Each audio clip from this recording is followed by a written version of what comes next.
Bismillahirrahmanirrahim.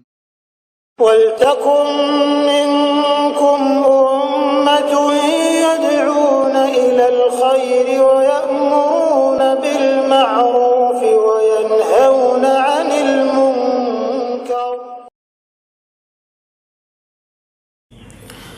Bismillahirrahmanirrahim. Atas nama Allah Subhanahu wa Ta'ala kita berniat mencari rahmatnya, mencari ampunan dan kasih sayangnya. Assalamualaikum warahmatullahi wabarakatuh.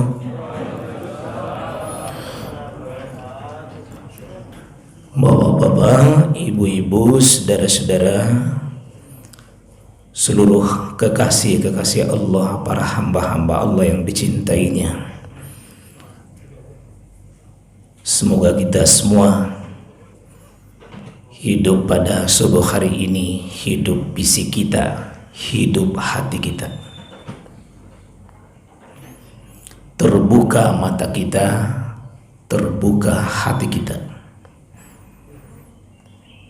Alhamdulillah, salah satu nikmat yang sangat besar yang Allah titipkan kepada hamba yang dicintainya.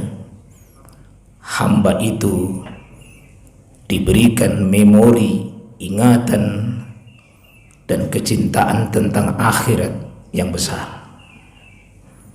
Ketahuilah Bapak dan Ibu kaum muslimin, kalau ada seorang hamba yang dicintai oleh Allah Subhanahu wa Ta'ala, dia hidup punya perhatian besar dengan akhiratnya, itu besar. Dan ketahuilah Bapak Ibu saudara sekalian, informasi dari Al-Quran, kalau ada orang yang lemah memori tentang akhiratnya, ingatan akhiratnya, maka dia lemah dalam beribadah. Orang Bugis mengatakan, nareko engkau tahu madodong ni paringaran na lori akhirat, madodong ni paringaran na lori amatengangi, madodong ni amalakna. Di lembaran pertama Al-Quran yang sering kita semua sudah baca, Allah paparkan pada kita sejelas-jelasnya, zalikal kitabu la raiba fi hudal lil muttaqin. Inilah kitab yang bernama Al-Quran yang ada di depanmu, yang kau dengar. Isinya semua ini la raiba fi, tidak ada keraguan. Fungsi utamanya ayat yang kita dengar, yang kita baca adalah hudan lil muttaqin, pembimbingnya, panduannya, petunjuknya, pengarahnya bagi orang yang bertakwa. Disampaikan dalam ayat itu berturut-turut 5 ciri manusia bertakwa. Dan itu yang akan kita kuliahkan selama 1 bulan yang hampir berakhir.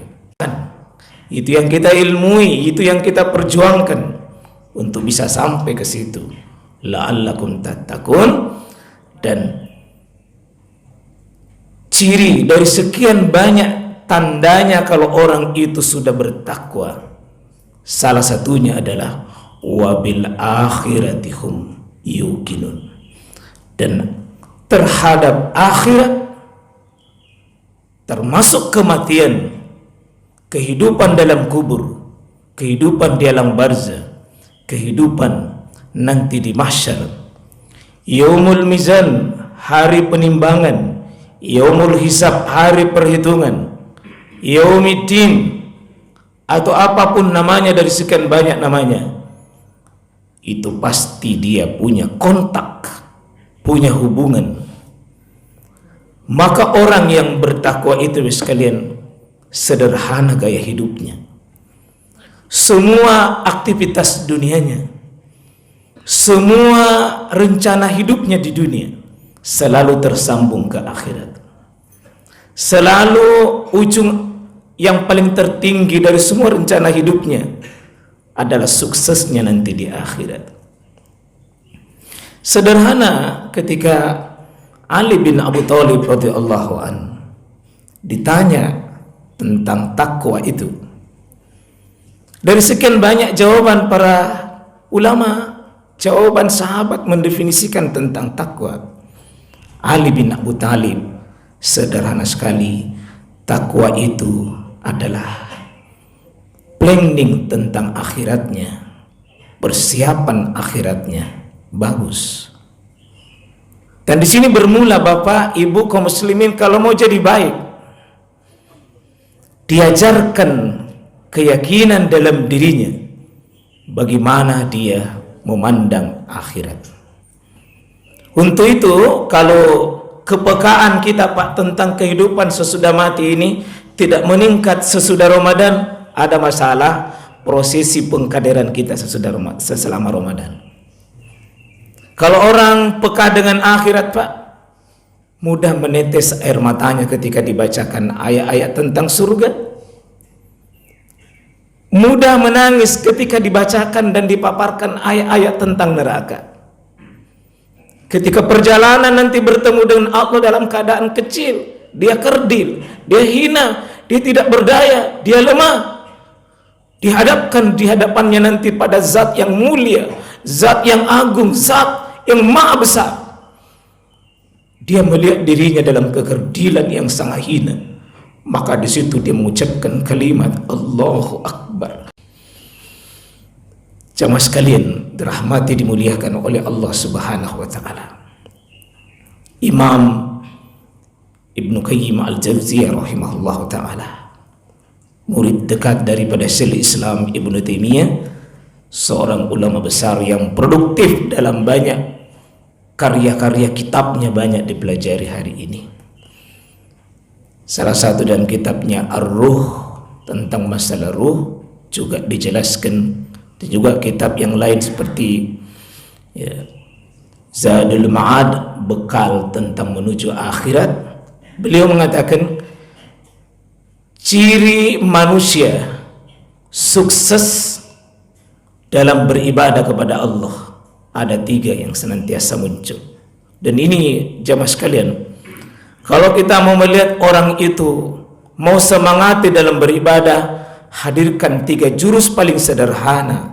Kalau mau melihat manusia itu sukses ibadahnya, ada namanya ar-raja ilallah, berharap kepada Allah, termasuk berharapnya itu tinggi sekali tentang balasan, besar sekali tentang harapannya, gajinya, bonusnya, balasannya itu nanti di akhirat.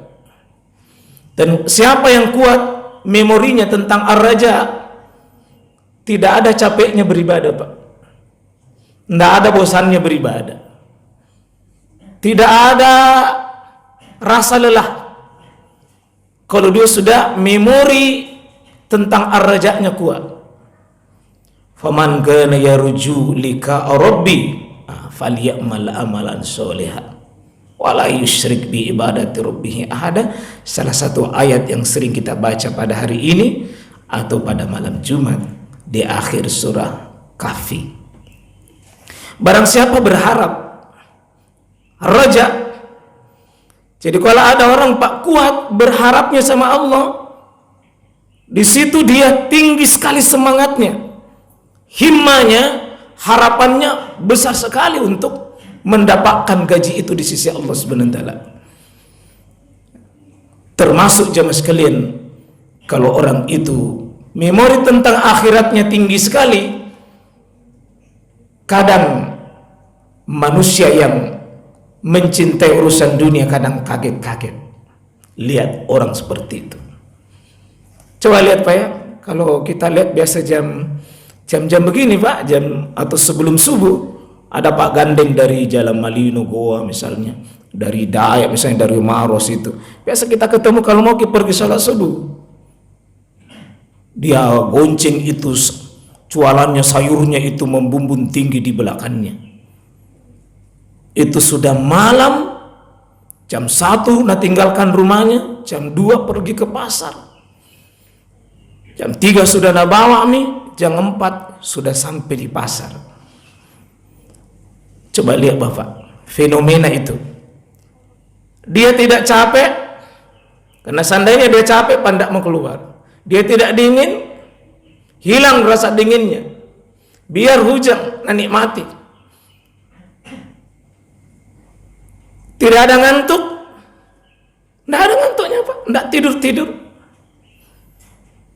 Terus tidak capek, tidak ngantuk, tidak ada.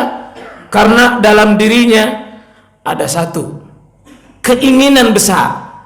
Itu yang disebut dengan ar-raja. Keinginan besarnya mau dapat uang. Keinginan besarnya mau dapat uang.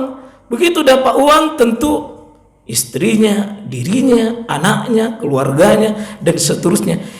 Kalau orang yang punya memori dunia besar, harapannya yang dunia ini kecil, dunia ini sedikit. Mengapa begitu bisa? Energinya orang luar biasa karena kuat memori tentang dunianya. Bagaimana kalau tentang memori akhirat yang luas, yang besar, yang dahsyat? Kalau itu kuat Pak, memang menangis rasanya satu ayat sujud, rasanya ya Rob, kapan Ramadan ini berubah kalau begini terus? Ingin rasanya tambah-tambah sedikit itu ayatnya. Kalau baca ayat, memori akhiratnya bagus. Harapannya setiap ayat bertambah pahalanya, setiap ayat bertambah pahalanya, setiap ayat bertambah pahalanya, dan berdirinya capek, lelah, itu adalah bahagian daripada menanti pahala besar, maka dia akan kuat Pak. Kalau banyak orang menawar-nawar ibadah Pak, satu indikator besar, tersambungnya hati dengan akhirat, itu lemah. Itu lemah. Kalau ada orang kikir alias pelit, seke, susah, luar biasa berinfak, apalagi berzakat, bersedekah dan seterusnya, karena dia tidak melihat pembenarannya ada gaji di akhirat, ada balasan di akhirat. Kalau orang kuat Pak, kecil nilai dunia. Dan memang seperti itu jemaah sekalian. Orang yang punya ar-raja dengan akhirat, maka dia melihat dunia ini kecil. Dia melihat dunia ini sedikit. Dia melihat dunia itu sedikit sekali. Dan itu yang sering kita dengarkan oleh Al-Quran, bahwa wabil akhirati hum yuqinun, dengan akhirat mereka yakin. Wal akhiratu khairu wa abqa. Akhirat itu abqa, yang kekal abadi, yang tidak pernah rusak-rusak, yang tidak pernah hilang-hilang, tidak pernah lenyap, yang tidak pernah berkurang kenikmatannya, bahkan terus. Itu artinya mafhum muhalafahnya, dunia itu kecil, sedikit. Maka siapa yang berebut dengan dunia, kejar dunia, target dunia, buru dunia Pak, ciri-ciri pada dirinya ketakutan. Ketakutan pertama, takut hilang dunianya, takut habis, takut kehilangan, takut nanti berpisah dengan dunia, takut stres. Tidak akan tenang orang Pak pemburu dunia, yakin saja. Tidak akan pernah orang bisa menikmati hidup pemburu dunia. Dan semakin sibuk orang dengan dunia, semakin tersiksa batinnya. Karena dunia itu kalil, kecil, sedikit sekali. Dan sesuatu yang sedikit diburu pasti penuh dengan was-was. Jangan-jangan tidak dapat, jangan-jangan. Maka dia cenderung mengorbankan segala cara untuk bisa mendapatkan. Dan ciri Pak dunia, dimanapun perlombaan dan perebutan dunia, sering orang baku jengjok, baku musuh, baku musuhi, ya berkelahi dan seterusnya. Itu sifat dunia itu. Kalau ada orang ribut Pak, pasti ada dunia di belakangnya. Itu saja tandai. Kalau akhirat, orang tidak pernah ribut dengan akhirat. Itu kunci. Tidak ada orang ribut di akhirat. Kenapa mau ribut? Banyak, besar, luas, dan tidak ada kehabisan. Besar. Semakin tinggi dunia diperebutkan, di situ siku menyiku semakin besar. Kalau mau tenang, Pak, jangan ikut perlombaan merebut dunia. Ikutlah barisan dan kelompok orang yang perlombaan tentang akhiratnya bagus. Nggak ada ribut. Tandai, Pak, kalau ada orang ribut pasti ada dunia di situ. Assalamualaikum warahmatullahi wabarakatuh. Jangan lupa subscribe ya.